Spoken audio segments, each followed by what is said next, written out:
Vamos a tratar el contrato de agencia comercial. El contrato de agencia comercial fue regulado por primera vez en nuestro derecho con la sanción del Código Civil y Comercial. Está regulado en el capítulo 17 del título de contratos, a partir del artículo 1479 y siguientes. En la definición de lo que es el concepto, el 479 contiene, en el 480, distintos elementos que integran este contrato. El primer punto, el más característico, la prestación más característica del contrato es que el contrato de agencia vincula a un agente con un empresario o preponente y el agente cumple un rol de promoción de negocios a favor de este segundo.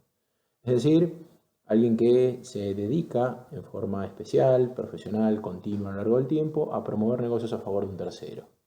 Ese tercero, que es el agente preponente, tiene un vínculo y el contrato de agencia justamente es el que vincula al agente o preponente, agente con el empresario o preponente.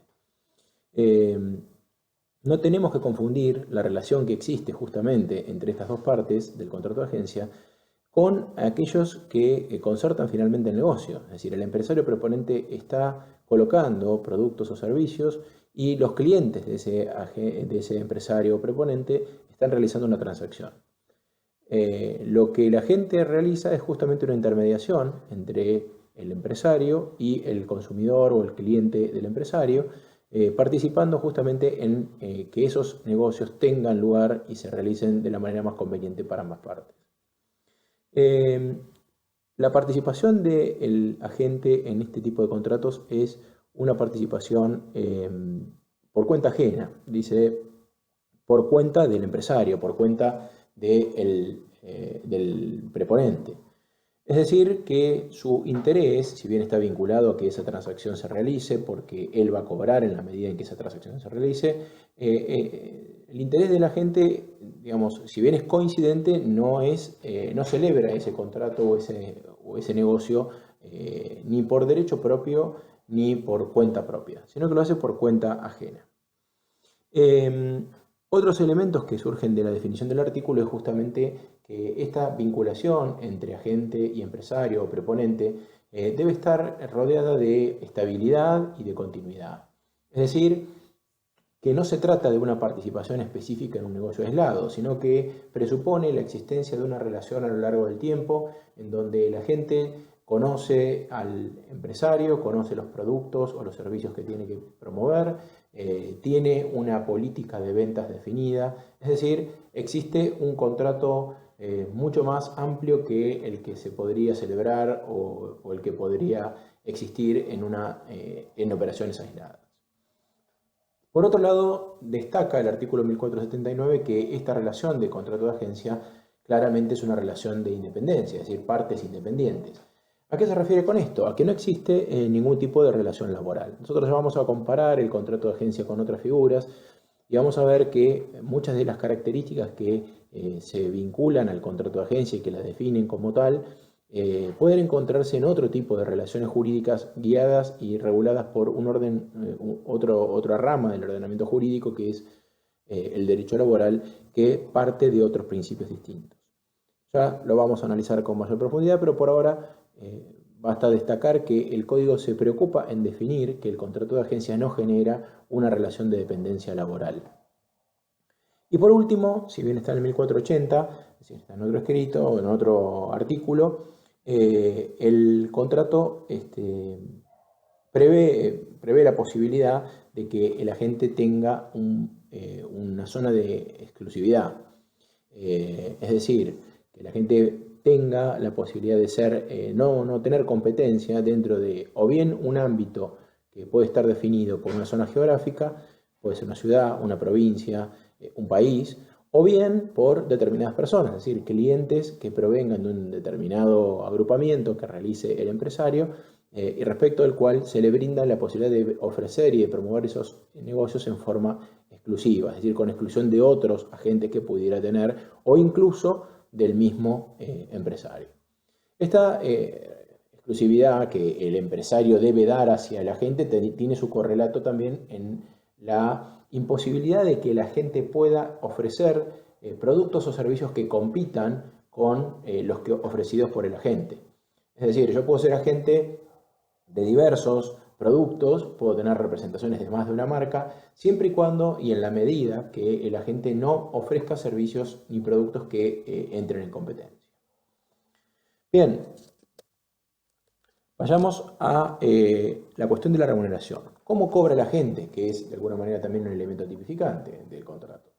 El modo en que se pacta esa remuneración habitualmente es una comisión, es decir, un porcentaje del volumen, o sea, que se incrementa el porcentaje con el volumen de las ventas que realiza, que promueve. Se puede pactar, y acá todo lo que es el articulado del código en este sentido es un articulado que se aplica en forma supletoria al pacto de partes, pero se puede pactar que el agente cobre comisión por la promoción de negocios, por la sola promoción. Puede ser que cobre solamente cuando concluye el negocio, o incluso puede darse una situación mixta o una situación exclusiva de que solamente cobre la gente cuando se realiza la cobranza del negocio promovido. Como verán, obviamente son tres instancias distintas. Es decir, una cosa es la obligación de la gente de hacer la promoción sin una necesidad de concretar la operación. La segunda sería que la operación esté concretada y firme. Y la tercera es que la operación resulte cobrada por el empresario proponente. Reiteramos entonces que la gente en ningún caso interviene como parte en esa operación de venta o de prestación de servicios, pero va a cobrar su comisión de acuerdo a cómo esté pactado en esas distintas instancias. Se puede dar una situación mixta en donde cobre un porcentaje por la conclusión del negocio y otro porcentaje por la cobranza, o que simplemente esté todo sometido a que solamente la gente cobre cuando finalmente el empresario cobre su comisión, cuando el empresario o preponente perciba el precio del producto o servicio prestado. Algo importante, esta comisión, digamos, no es cobrada, no tiene vinculación o no tiene en ninguna manera está sometida a la operación. Es decir, el agente es el que cobra esta comisión y lo cobra exclusivamente del empresario preponente. Es decir, de solo una de las partes que interviene en el negocio la gente podrá exigir y cobrar esa comisión. Y esto se da porque justamente, como habíamos mencionado al principio, la vinculación se da entre el agente y el preponente y la transacción final es entre terceras partes respecto al contrato de agencia. Con lo cual, ese tercero, si bien puede ver incrementado el precio en el producto o en el servicio que adquiera, porque obviamente que el empresario o preponente incluirá el costo que significa para él su comercialización por intermedio del agente, pero ese tercero nunca en ningún momento va a estar obligado a pagarle a la gente su remuneración contractual porque no tiene ninguna vinculación con él. Este es un dato importante para tener en cuenta. Vamos a distinguir la figura de la agencia comercial con tres figuras que pueden ser similares o afines y que obviamente es importante que ustedes tengan en claro en dónde radica la diferencia y nos permiten también dar mayores precisiones a lo que es el contrato de agencia. En primer lugar, tenemos la figura del corredor. El corredor es un agente del comercio. Antes el Código de Comercio regulaba determinados agentes auxiliares del comercio y entre ellos estaba el corredor. Luego se sancionó una ley en donde se estableció la carrera universitaria de corredor y de martillero, con lo cual hubo una regulación específica para aquellos que querían desarrollar esa actividad y con obligaciones concretas específicas para esa actividad de corretaje. El Código de Comercio el Código Civil y Comercial incluyó en el artículo 1345 la regulación del contrato de corretaje, del cual surgen cuáles son los elementos, los tipificantes de esa relación de corredor. Cuando nosotros hablamos de un corredor, estamos hablando también de alguien que promueve negocios. Pero la diferencia es que el corredor, a diferencia del agente, es neutral. El agente representa al empresario preponente, aunque no tenga una representación formal. Claramente, vamos a decirlo coloquialmente, tiene la camiseta puesta. Yo identifico que el agente promueve negocios para una persona específica. En cambio, el corredor es un profesional que interviene en las transacciones y que promueve, obviamente, la celebración de distintas transacciones, cobrándole a ambas partes y realizando una actividad neutral entre ambas. Si ustedes piensan, por ejemplo, en quizá el más el ejemplo más común es el corredor inmobiliario, es decir, aquel que acerca, por ejemplo, al locador y al locatario de un inmueble y le cobra a ambos la comisión, porque en definitiva ha cumplido para ambos su rol de acercamiento y de concertación de negocios. Esa mediación en los negocios también se hace sin representación ni dependencia, pero el corredor en este sentido es un empresario independiente de ambas partes y a ambos le cobrará su remuneración. Por otro lado tenemos lo que antes se llamaba el comisionista, que hoy está regulado genéricamente en el 1321, cuando habla del mandato sin representación, y en el 1335 en el contrato de consignación. Muchos dijeron que en realidad el contrato de consignación y de comisión es casi lo mismo. La diferencia que existe esencial con la agencia es que el comisionista realiza esa actividad a nombre propio. Un mandato sin representación en definitiva es que el intermediario en este caso contrata a nombre propio, aún sabiendo que es por cuenta ajena. Es decir, que en definitiva existe un interés que no es el interés propio en el negocio. Su interés es obtener justamente la remuneración por la venta, pero frente al tercero, frente al comprador, frente al adquirente o al locatario de los servicios, solamente aparece el intermediario, el comisionista, como parte del negocio. Es decir, a diferencia del caso de la agencia, en donde la vinculación de la transacción se realiza entre empresario preponente con el cliente y el agente no participa, en este caso la transacción se realiza entre el comisionista y el cliente y es el verdadero titular del interés el que no participa en la transacción. Con lo cual es una operación que el comisionista realiza en nombre propio, aunque el interés esté tercerizado, el interés económico esté tercerizado en una persona que no participa en el negocio formalmente. Por último tenemos la figura del viajante de comercio, que está regulado por una ley especial que tiene una particularidad, que es, y es quizá el dato más relevante que tenemos que tener presente para hacer el análisis de la cuestión de la dependencia o independencia de la gente.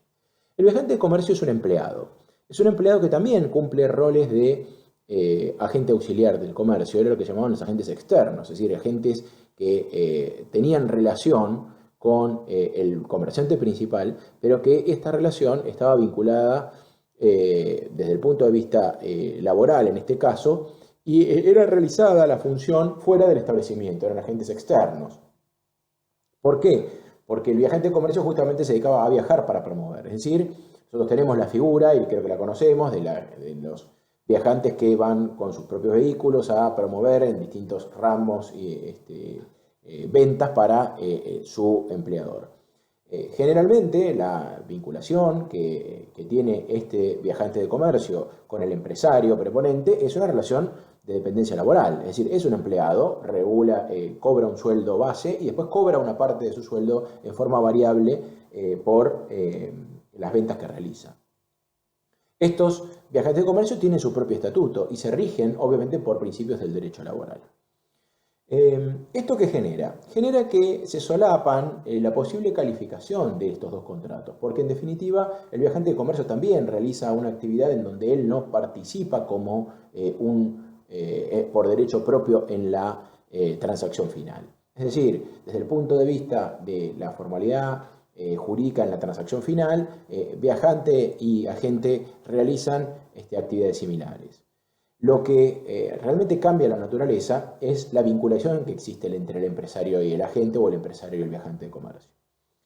El problema que tenemos es un problema de calificación, porque el derecho laboral es un derecho de orden público, porque tiene parte de una premisa que es que el derecho protege a la parte más débil de la relación jurídica laboral, que es el trabajador. Entonces, la calificación de cuándo existe o no una relación laboral se da en el marco de que comulguen o que se verifiquen en un supuesto de hecho concreto tres elementos que son la dependencia jurídica, técnica y económica. Es decir, en la medida en que exista entre las partes que se vinculan por un contrato una relación de dependencia jurídica, es decir, que cumple órdenes una parte cumple órdenes que recibe de otra, técnica, en donde recibe instrucciones de cómo hacer las cosas, y económica, porque en definitiva es una de las partes la que determina la remuneración y el modo de cálculo. Cuando se dan esos tres elementos, estamos frente a la presencia de un contrato laboral. Y concretamente, como las figuras son similares, esta ley que regula los viajantes de comercio y el contrato de agencia, podríamos decir que se prestan a un posible solapamiento. Esto genera obviamente un inconveniente, que es que muchas veces podemos iniciar el contrato como un contrato comercial realizado entre partes independientes, pero llegado el caso y ante un conflicto, ese agente puede llegar a plantear que existía en realidad una relación de dependencia laboral encubierta, no registrada, que generaría un vínculo totalmente distinto en lo que sería la desvinculación y el tratamiento de los aspectos que rigen la relación. Es decir, que el mismo encuadre con determinados elementos específicos puede darse para la misma circunstancia fáctica puede darse para dos encuadres, para un encuadre laboral o un encuadre comercial. Obviamente que son reclamos distintos, en fueros distintos y con un contexto jurídico distinto, pero que en definitiva comulgan sobre principios que pueden ser asimilables. Por eso el código se ha preocupado tanto en determinar que lo que está regulando el código en este capítulo es justamente un contrato entre partes independientes no sometida al derecho laboral. La pregunta de cuál es el riesgo que asume la gente, porque en definitiva esto es lo que tiene que ver con la distinta intervención que tienen los intermediarios en los contratos de distribución, es decir, comparar el contrato de agencia con distribución y concesión y con franquicia, lo hacemos desde la perspectiva de cuáles son los riesgos que asume el intermediario en cada uno de los casos. Bueno, en este caso quizá esta pregunta tiene una respuesta ambivalente desde el punto de vista legal, porque si leemos el 1479 dice: el agente es un intermediario independiente que no asume el riesgo de las operaciones ni representa al preponente. Esta situación, que es una situación de inicio, porque puede existir también la posibilidad de que el agente sea un representante, es decir, que a su vez, además de agente, sea apoderado, y esto es absolutamente posible. Es decir, el principio es que por el contrato de agencia no tiene íncita la representación. Pero bueno, más allá de eso, dice: no asume el riesgo de las operaciones. Entonces, ¿cuál es el riesgo que asume el agente? ¿Cuál es el verdadero riesgo que tiene el agente dentro de su negocio? Bueno, esto está respondido en el 1490, que dice que el agente no tiene derecho al reembolso de los gastos que le origine el ejercicio de la actividad. Es decir, que el agente tiene que invertir y puede perder plata. ¿Y cuál es la plata que va a perder? Lo que ha invertido en promover los negocios que finalmente no se concretaron o no se cobraron según el modo de pacto de remuneración. Es decir, que el agente debe tener una predisposición de distintos elementos que hacen a su actividad, como por ejemplo los traslados, por ejemplo la inversión en publicidad, la inversión en su alojamiento, llegado el caso, si fuera en extraña jurisdicción. Es decir, todo aquello que hace que él cumpla el rol de la promoción. Y esto es parte de lo que él invierte para obtener el resultado. Y como sabemos, ese resultado es aleatorio y puede concretarse en operaciones o no. Ese es el riesgo entonces que asume la gente en el contexto del contrato. Como veremos, las otras figuras que mencionamos recién son figuras en donde la intervención del intermediario es mucho más significativa y más comprometida. Plazo del contrato. Bien, nosotros vamos a ver que la cuestión del plazo, como dijimos también en la clase anterior, en donde veamos las características generales de los contratos de distribución, el plazo del contrato es un elemento esencial. Habíamos hablado de la estabilidad e incluso en la misma definición del contrato, en el 1479, nos encontramos con que hay referencias indirectas a el plazo, porque habla de continuidad, habla de estabilidad, es decir, contratos de duración, contratos que no se dan para, por plazos estrechos.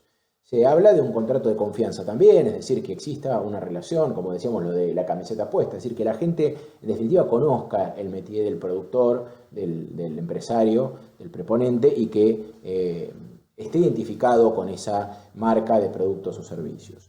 Bueno, este contrato no tiene establecido por el código un plazo mínimo de duración. Las partes pueden pactar libremente el plazo, obviamente que también tendría que ser razonable en el sentido de que yo no puedo hacer un pacto en donde a mí se me pida una gran inversión en materia personal como agente y que finalmente después no tenga un periodo necesario para amortizar esas inversiones y poder lograr razonablemente, como lo ha dicho la jurisprudencia anterior al Código Civil Comercial. Sí se habla de que en caso de que las partes no lo pacten, obviamente que el plazo se entenderá como un contrato de plazo indeterminado, y el mismo principio se va a aplicar para cuando, una vez vencido el plazo contractual establecido y se mantiene la relación sin que haya un pacto expreso de renovación, esta renovación, esta posvida, esta continuidad del contrato también lo lleva a que sea considerado como un contrato de plazo indeterminado. Nosotros no vamos a ver en este video los efectos de la resolución y rescisión contractual, de la extinción contractual. Vamos a tratar un video específico para los 3 contratos y el modo en que se resuelven y rescinden esos contratos, cómo se extinguen los vínculos. Pero sí es importante por ahora decir que este contrato no contiene un plazo legal mínimo establecido por el Código Civil Comercial. Cuando se establece la posibilidad de que un contrato se extinga, se cese por cualquier motivo que fuera, este contrato tiene una particularidad que no está prevista en las otras 2 regulaciones contractuales de concesión y distribución y de franquicia comercial, que es el artículo 1497 y 1498 en relación a la compensación por la clientela. El artículo establece que ante la extinción del contrato, y ya acá no hace referencia o no hace distinción en que esa extinción pueda ser en caso de plazo determinado o indeterminado, esa extinción del vínculo genera la posibilidad de pedir la gente la compensación por la clientela. ¿Cuáles son los elementos que deben concurrir para que la gente pueda ser indemnizado por la clientela generada? Reiteremos y encuadremos la situación.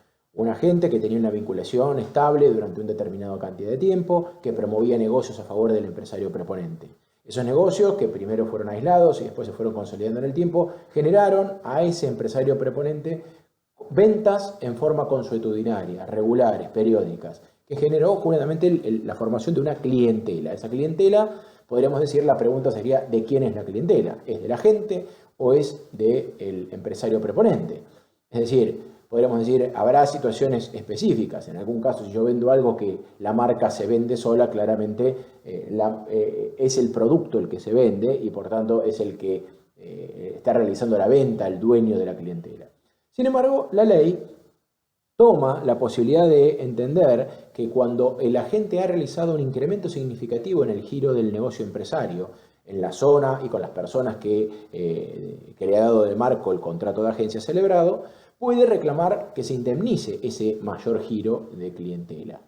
Esto obviamente también exige que esa continuidad, esa clientela, mantenga el principio de continuidad, es decir, que aún cesada la relación con el agente, el empresario preponente siga gozando de los beneficios de esa clientela específica, ya sea determinada por personas o por flujo de fondos o por una zona geográfica.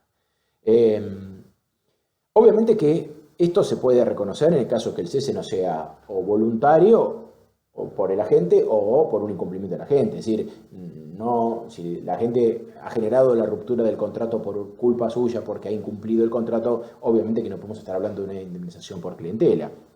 Lo mismo si el agente decide, porque ha sido su decisión personal, no continuar en el contrato, tampoco es viable que se indemnice la clientela. Pero sí en los casos en que la resolución se produce por el transcurso del tiempo o por un incumplimiento de parte del empresario preponente, que en esos casos sí se da la posibilidad, o incluso cuando es el ejercicio de una cláusula de salida, es decir, rescisoria, el ejercicio de esa cláusula, de esa facultad reservada en el contrato, se puede dar activar la posibilidad de reclamar la compensación por clientela. Se tiene que dar la continuidad significa que si el agente, una vez finalizada la relación, se lleva a los clientes a otra marca, la competencia, por ejemplo, la indemnización por clientela tampoco procede. Es decir, tiene que probarse no solamente ese incremento significativo del giro, sino que el giro de ese negocio quedó vinculado al empresario preponente aún después de finalizado el contrato. Por último, el código también establece la posibilidad de fijar cláusulas para esos momentos en donde se ha terminado el contrato, en donde el agente, aun cuando se haya concluida la operación, no entre en competencia con el empresario, con los productos que promovía, productos o servicios que promovía con anterioridad. Existe una limitación de orden público fijada por la ley en cuanto a hasta dónde pueden llegar las cláusulas de no competencia. Es decir, el empresario podrá fijar una cláusula en el contrato que diga que cuando el contrato se concluya por cualquiera de los motivos que fuera, el agente no podrá realizar actividades en competencia durante un determinado tiempo. Bueno, aquí el código ha tomado la posibilidad, una de las posibles materias de regulación, que es el 1499, que es establecer un mínimo, un máximo de orden público. Es decir, dice que son válidas esas cláusulas en tanto no excedan un año y se apliquen a un territorio o grupo de personas que resulten razonables de acuerdo a las circunstancias que rodean el contrato. Este es el segundo párrafo de 1499. Es decir, que digamos, existe un techo para que el agente no pueda ejercer su misma actividad para alguien que compita con el empresario proponente. Y ese techo es un año. Puede ser criticado, puede ser escueto, pero claramente establece un límite. Y habla de validez, con lo cual la doctrina va entendiendo que esto se trata de una cláusula de orden público. Bien, volvemos a reiterar entonces que todo lo que hace a la extinción, es decir, la cuestión del preaviso, la omisión de ese preaviso y el modo en que se debe operar esa resolución o rescisión contractual, lo vamos a tratar en una clase separada, involucrando a todos los contratos de distribución indirecta.